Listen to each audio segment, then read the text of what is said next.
Eu achava que já tinha visto de tudo, quando o assunto era ser rejeitada pela própria família.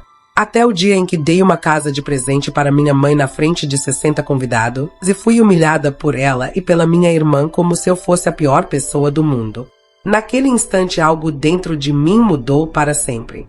O que ninguém esperava era que aquela noite seria apenas o começo da maior queda que minha família já enfrentou. Uma queda causada não por mim, mas por tudo aquilo que eles plantaram ao longo de anos. Hoje eu vou contar como deixei de ser a filha esquecida para me tornar a mulher que finalmente colocou um ponto final no ciclo de abuso e como cada um deles pagou o preço pelas escolhas que fizeram. Preparado? Então respira fundo e vem comigo. Olá! Seja bem-vindo ao canal Histórias que Machucam. Curta e se inscreva nesse canal. Aproveite e ative as notificações. Comente aqui de qual cidade você está assistindo. Vou adorar saber e deixar um coração no seu comentário. Vale lembrar que os nossos vídeos não são relatos reais. São histórias voltadas apenas para o entretenimento. Toda criação e edição são feitas pelo proprietário do canal. Desde que me entendo por gente, sempre soube que havia algo diferente na forma como meus pais me enxergavam.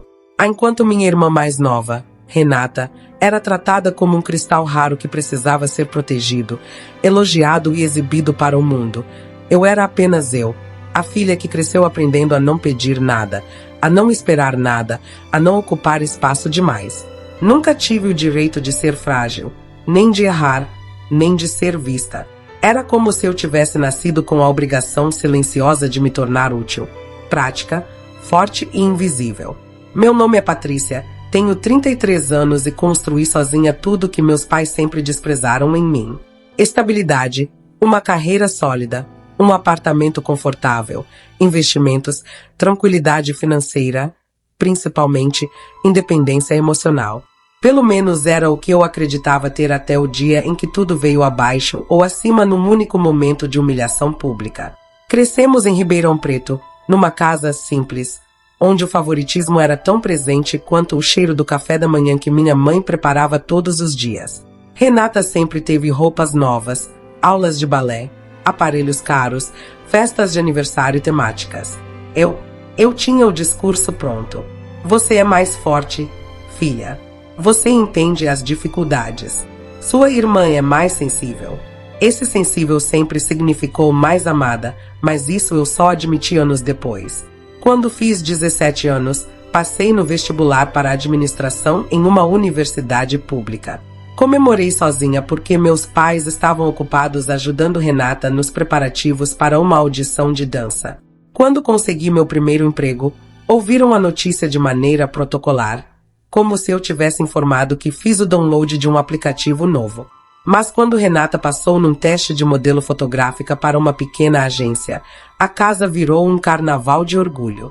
Não vou mentir, por muitos anos tudo isso me doeu profundamente, mas transformei essa dor em força. Trabalhei como estagiária, depois analista, depois coordenadora e finalmente fundei minha própria empresa de marketing digital. A empresa cresceu.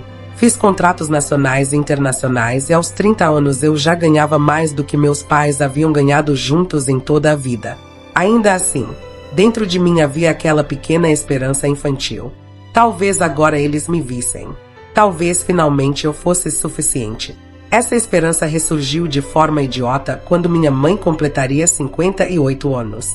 Pensei em fazer algo especial, algo que mostrasse que, apesar de tudo, eu ainda era capaz de amar acima do que recebi. Depois de meses pesquisando, encontrei uma casa linda num bairro seguro de Ribeirão Preto. Jardim amplo, varanda iluminada, cozinha espaçosa, exatamente como ela sempre dizia que sonhava. Comprei a casa à vista, coloquei no nome dela e preparei uma surpresa para o aniversário. Chamei amigos, primos, tios. Mais de 43 convidados confirmaram presença.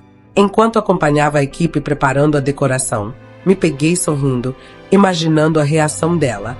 Talvez um abraço emocionado, talvez um agradecimento verdadeiro, talvez o início de uma reconstrução. Eu não queria comprar amor, queria ser vista por quem me trouxe ao mundo. Mas eu ainda não sabia que aquele seria o dia em que não apenas minha esperança morreria, mas também a última fagulha de laço familiar que eu insistia em manter. Naquele dia, diante de todas aquelas pessoas, minha mãe não apenas rejeitaria meu presente, como também me destruiria com palavras que marcariam para sempre o começo da queda dela. O salão estava decorado com tons pastel, arranjos de flores e luzes amareladas que deixavam tudo com um ar acolhedor. Coloquei cada detalhe pensando em como minha mãe sempre dizia que adorava celebrações elegantes, mas nunca tinha dinheiro para fazer uma assim. Era irônico, porque naquele dia tudo estava ali, exatamente como ela sonhara. E ainda assim eu estava prestes a descobrir que sonhos para ela tinham um dono específico e não era eu. Cheguei cedo para acompanhar a montagem. Conferi a mesa do bolo, os docinhos, o buffet, o DJ, os lugares marcados.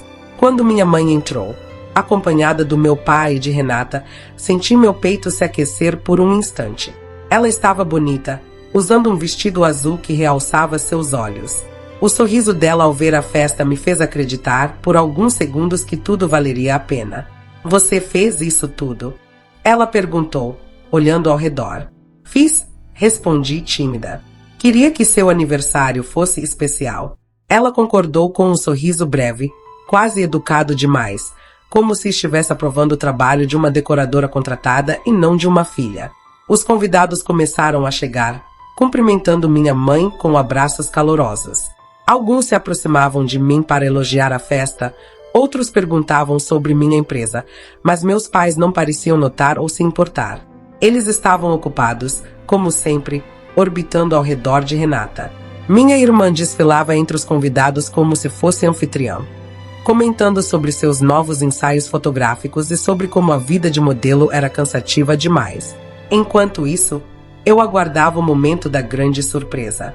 A chave da casa estava dentro de uma caixinha dourada que eu segurava com tanto cuidado que minhas mãos suavam. Depois de quase 2 horas de festa, pedi silêncio e chamei minha mãe ao centro do salão.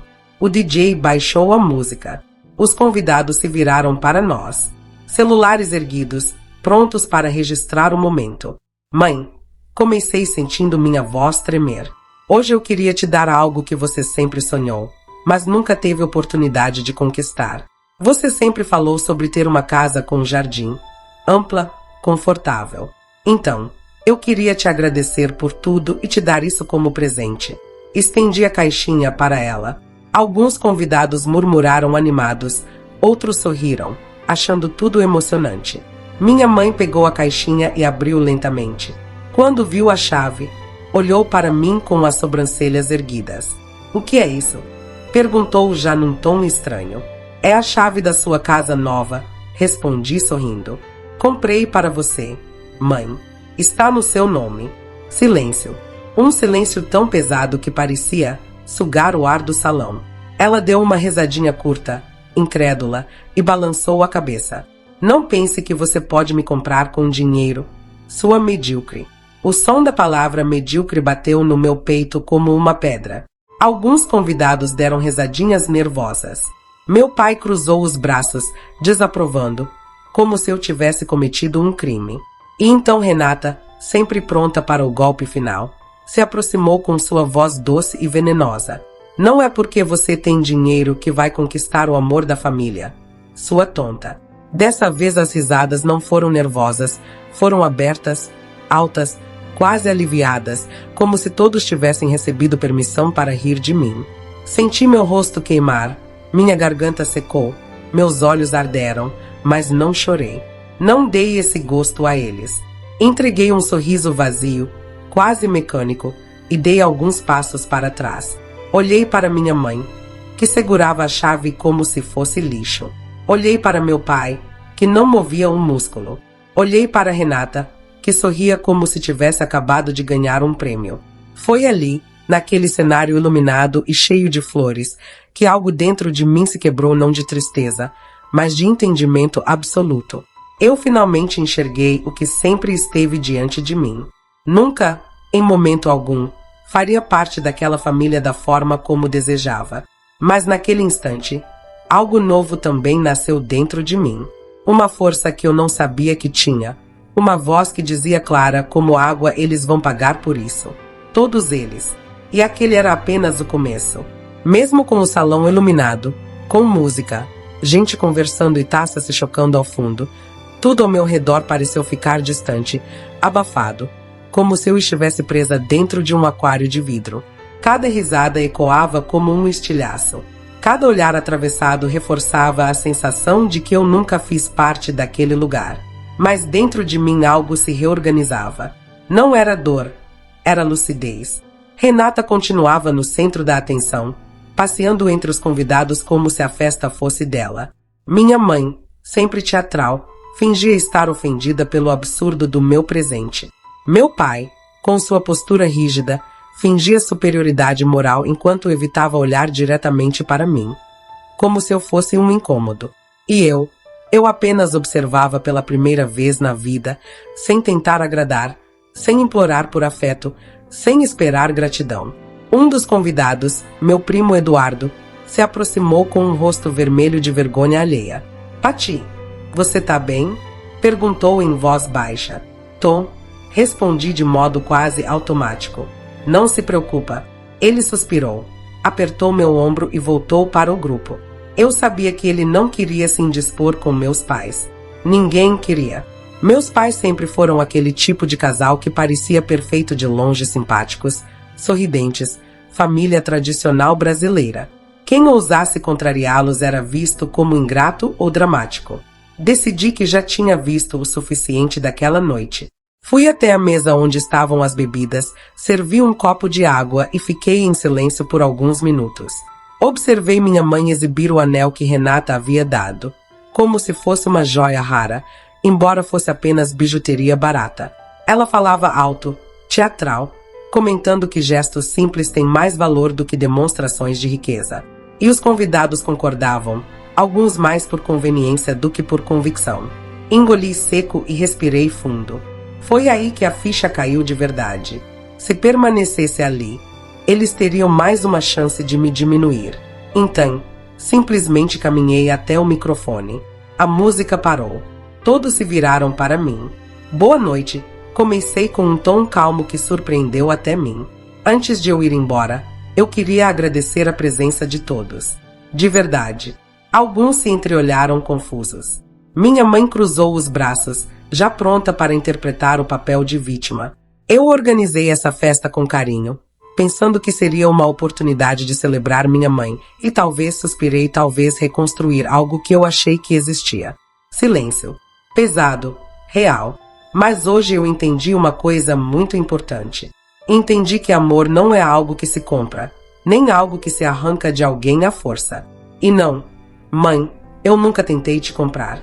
Eu só tentei te amar do jeito que eu sabia, do jeito que eu aprendi sozinha. Minha mãe apertou os lábios, incomodada. Quero que todos saibam que a casa que comprei será vendida. Não por raiva, mas por respeito a mim mesma. A partir de agora, não tentarei mais fazer parte de onde não sou bem-vinda.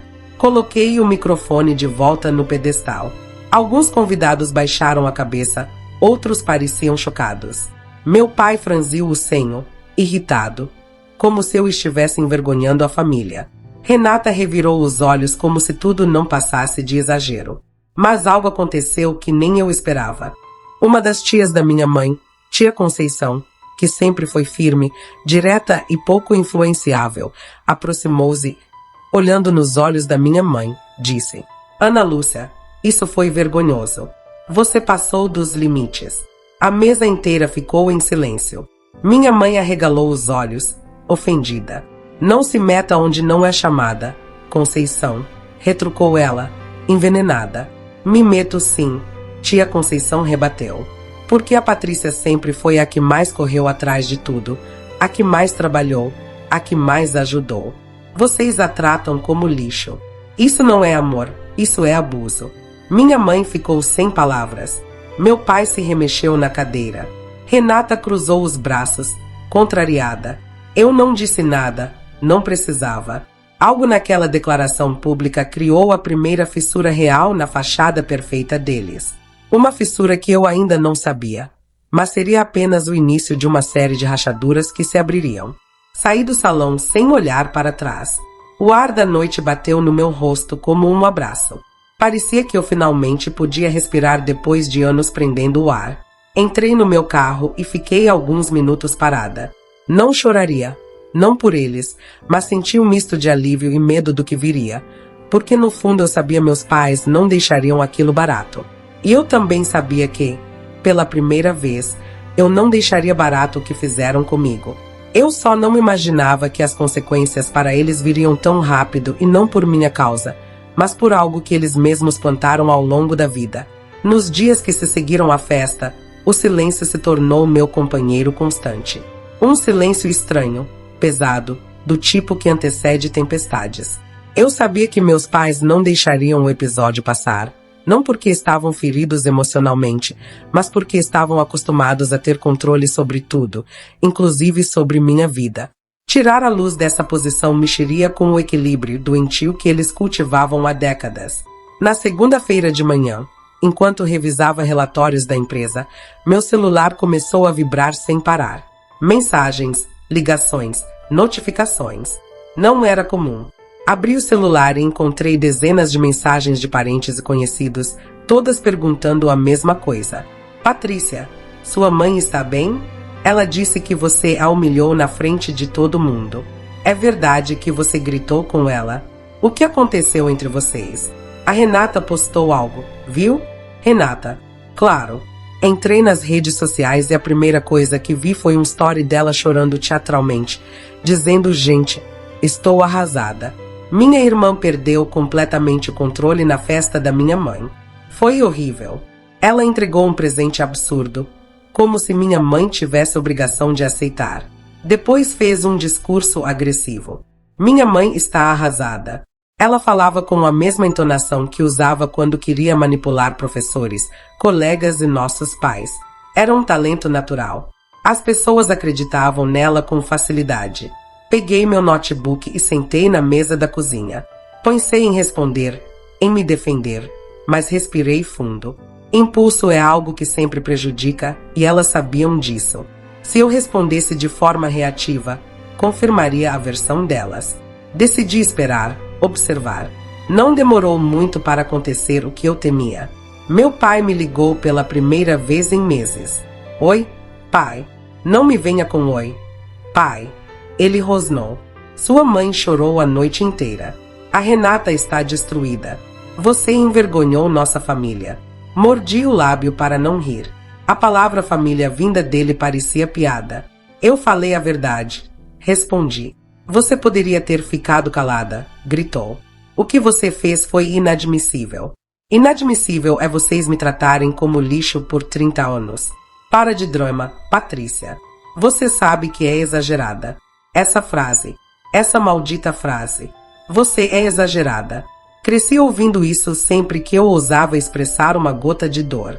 Era o grito silencioso da invalidação. Mas algo havia mudado em mim. Eu não vou discutir. Respondi. Vocês fizeram sua escolha. Agora eu fiz a minha. Ele bufou do outro lado da linha. Você vai se arrepender. Clique. A ameaça absurda ficou pairando no ar. Naquela tarde, algo inesperado aconteceu. A própria dona do buffet me ligou.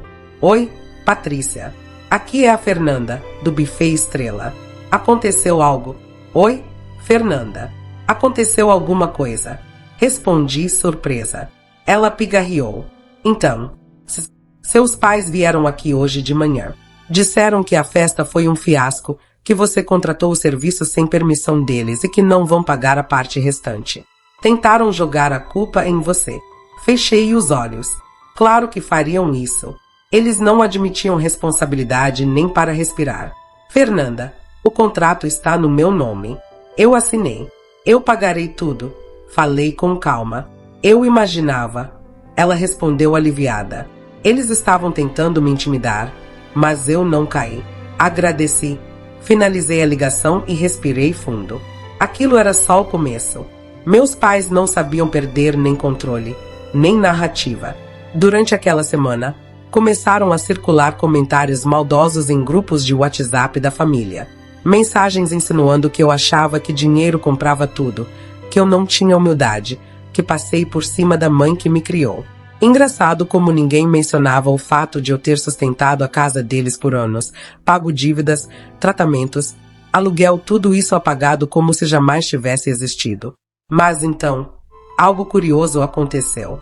Uma prima distante, Cláudia, me mandou mensagem privada. Pati, olha, não quero me meter, mas sua mãe está contando uma versão bem diferente. Só que várias pessoas da festa comentaram comigo o contrário. E também, sua mãe sempre fez essas coisas com você. Muita gente percebeu. E então outra pessoa, e outra, e outra. Era como se a fachada perfeita deles tivesse começado a trincar. E quando uma fachada trinca, as rachaduras se espalham.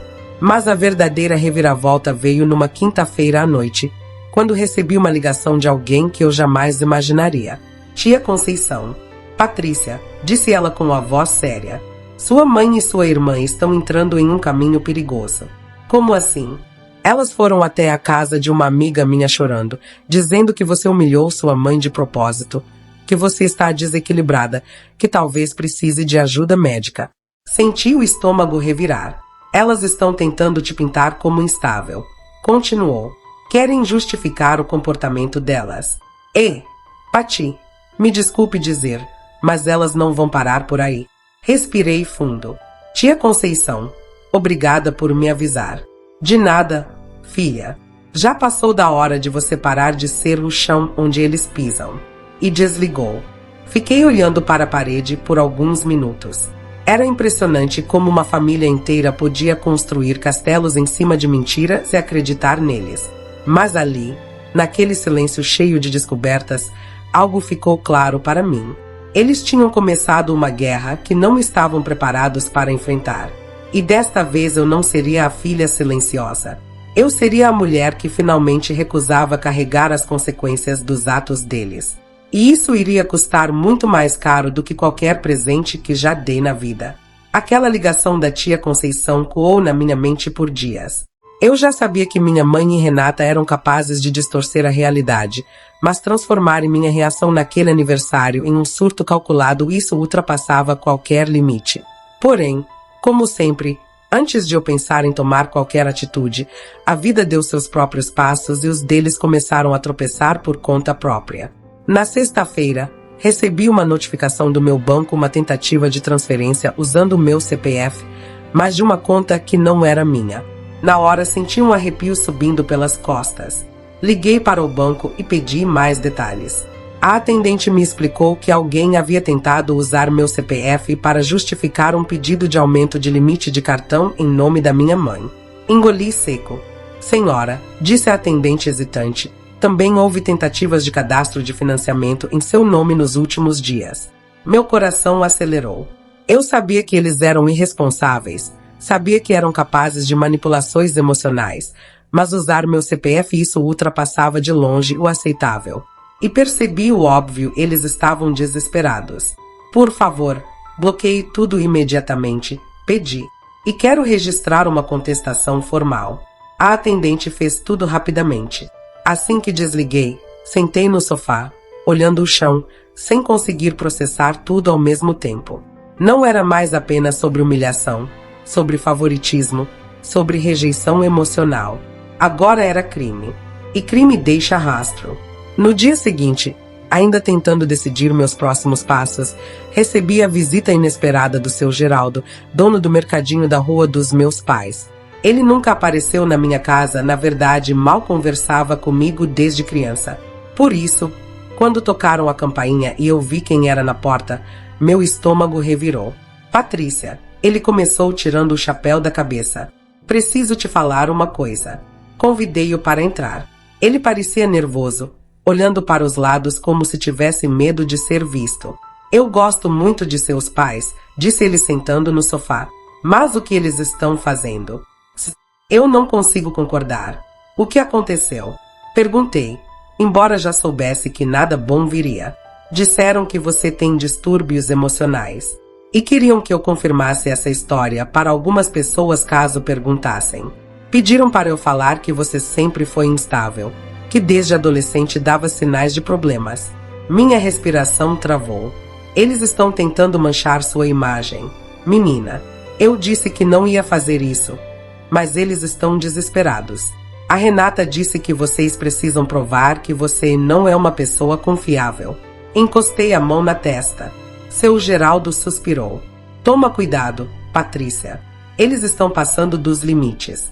E quando gente assim perde o controle, faz bobagem. Agradeci profundamente. A visita dele me mostrou algo que até então eu não tinha percebido com clareza. Meus pais e Renata tinham perdido completamente a noção da realidade. Não estavam apenas tentando salvar a própria imagem, estavam tentando destruir a minha. Mas o universo trabalha em ciclos e a colheita vem. A dele chegou. Na segunda-feira seguinte, recebi uma ligação de Mariana, uma conhecida da minha mãe que frequentava os mesmos almoços de domingo. Pati, eu não sei como te dizer isso, mas sua mãe tá passando uma vergonha enorme. Como assim? Levantei as sobrancelhas. Ela e a Renata estavam organizando uma rifa para tentar arrecadar dinheiro para o pagamento de umas dívidas. Anunciaram que o prêmio seria uma cesta com produtos de beleza que a Renata usa na rotina dela. Engoli uma risada. E isso deu muito errado. Mariana suspirou. Elas colocaram preços absurdos nos números, tipo R$100 cada. E sabe o que descobriram? Que ninguém quer pagar para ajudar depois da forma como elas trataram você na festa. A história correu, Patrícia, bem mais do que elas esperavam. Todas as pessoas que riram de você naquela noite agora estão falando que não sabiam que era tão grave assim. É impressionante como a opinião muda quando a máscara cai. Fiquei em silêncio, digerindo a informação. Elas estavam começando a colher o que plantaram. Mas o golpe final daquela semana ainda estava por vir. À noite, enquanto jantava sozinha, recebi uma mensagem curta da tia Conceição. A casa caiu. Meu corpo se retesou na hora. Liguei imediatamente. Larissa, ela se corrigiu. Patrícia. Tia Conceição suspirou. Sua mãe e a Renata perderam o processo trabalhista da antiga empregada dela e agora estão devendo mais de R$30. 000. Fechei os olhos. E continuou, disse a tia. Elas tentaram procurar seus contatos de advocacia para pedir ajuda técnica. Só que todos já sabem o que aconteceu no aniversário. Ninguém quer se envolver. Engoli o ar devagar, sentindo uma mistura de incredulidade e libertação. Não porque elas estavam sofrendo, mas porque nada daquilo tinha sido causado por mim. Elas se destruíam sozinhas. Sempre foi assim. A diferença é que pela primeira vez eu não estava ali para segurar os pedaços. Patrícia, disse minha tia em voz baixa. Sua mãe está desesperada, mas ela não está arrependida. Está apenas com medo. E foi aí que entendi com uma clareza brutal: medo não é amor. Vergonha não é arrependimento e pânico não é mudança. Acontecesse o que acontecesse nos próximos dias, uma coisa era certa. Eu estava fora daquela história e eles estavam ficando sem palco. O que eu ainda não sabia era que o pior para eles ainda viria e aconteceria de forma tão evidente, tão inevitável, que nenhuma narrativa distorcida seria capaz de encobrir. Os dias que se seguiram ao aviso de tia Conceição foram como assistir a uma peça cujo roteiro eu já conhecia, mas dessa vez da plateia e não mais do palco. Pela primeira vez na vida, eu não era o amortecedor das escolhas desastrosas da minha família. E quando você se afasta, percebe que algumas tragédias não precisam de empurrão. Elas se constroem sozinhas, tijolo por tijolo, mentira por mentira. Na manhã de terça-feira, enquanto eu tomava café e revisava projetos da empresa, recebi uma notificação inesperada de uma das funcionárias mais antigas do meu pai na antiga oficina mecânica que ele administrava antes de se aposentar. Era Silvana. Patrícia, desculpa incomodar, mas preciso falar com você. Fala, Sil. Tá tudo bem. Olha, não sei se você tá sabendo. Seu pai tá sendo investigado pela Receita. Meu coração parou por um segundo. Investigado. Por quê? Por movimentações antigas que não batem com a renda declarada. Parece que estão reabrindo os processos da época da oficina. Sua mãe usou sua situação recente como justificativa e acabou chamando atenção para coisas que estavam enterradas. A ironia era tão cruel quanto óbvia. Minha mãe, tentando me descredibilizar, acabou puxando um fio solto que estava escondido havia anos, e agora o novelo inteiro se desenrolava sobre eles. Agradeci Silvana e desliguei. Enquanto processava aquela bomba, O celular vibrou outra vez. Era a tia Conceição, dessa vez com uma mensagem ainda mais direta. Patrícia, sua mãe surtou. Eles estão desesperados. Não conseguem pagar o processo trabalhista. A receita apareceu lá hoje cedo. Respirei fundo, fechei os olhos. Pela primeira vez desde o aniversário, senti paz. Não porque eu queria que eles sofressem, eu nunca desejei isso, mas porque ali ficou claro que a vida tinha uma lógica que meu coração cansado jamais conseguiu enxergar antes. Ninguém destrói o outro sem destruir a si mesmo junto. Por volta das 11 horas, recebi a ligação que eu sabia que viria. Minha mãe. Deixei tocar até cair na caixa postal. Ela ligou de novo. Ignorei. Uma terceira vez. Não atendi. Só quando recebi a quarta ligação seguida, percebi que seria melhor encerrar aquilo de uma vez. Patrícia. A voz dela estava trêmula, quase irreconhecível. Eu preciso falar com você. Me mantive em silêncio. Sua irmã está chorando. Seu pai está sendo humilhado. A receita veio aqui. Vizinhos estão comentando. Você precisa nos ajudar. Respirei devagar. Não, mãe. Eu não preciso. Patrícia. Ela gritou. Isso é sua culpa. Você provocou isso. Ri, incrédula. Quem tentou usar meu CPF? Quem inventou que eu era instável? Quem foi pedir para comerciantes confirmarem mentiras sobre mim?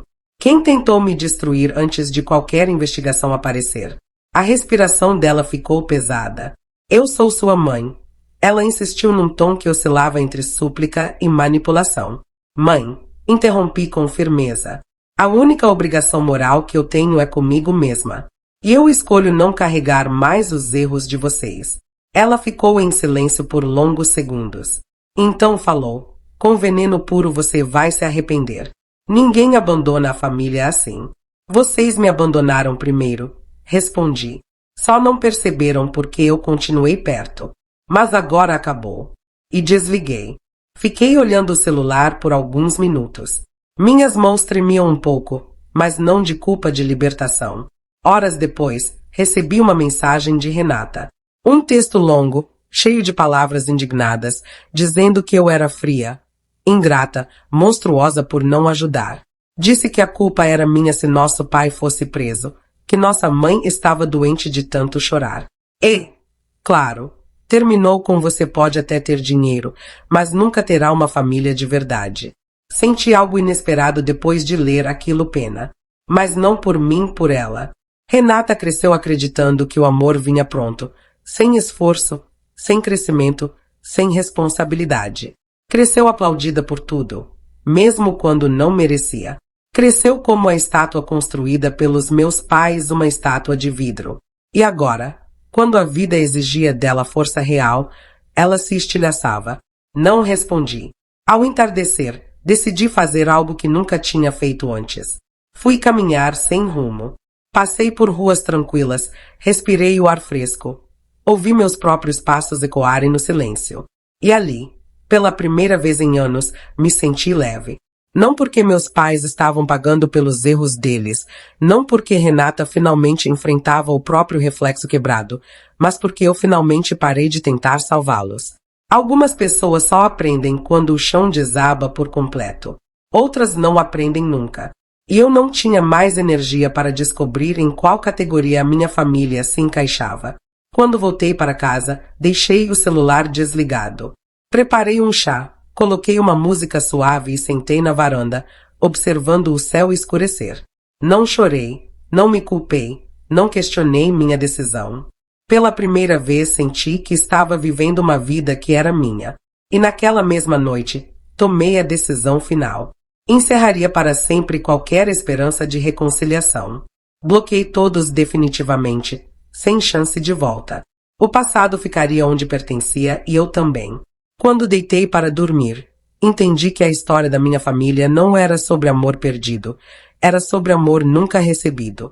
E eu não podia recuperar aquilo, não podia reconstruir o que nunca existiu. Mas podia e finalmente fiz construir a mim mesma. E essa foi a primeira vitória verdadeira da minha vida, a que ninguém poderia tirar. Se essa história mexeu com você, Não esqueça de curtir o vídeo, porque isso ajuda demais o nosso canal a crescer e continuar trazendo histórias emocionantes como essa. Aproveita também para se inscrever no canal Histórias que Machucam e ativar o sininho. Assim você recebe todas as próximas histórias em primeira mão. E agora eu quero saber a sua opinião sincera. Você faria o mesmo que a filha fez?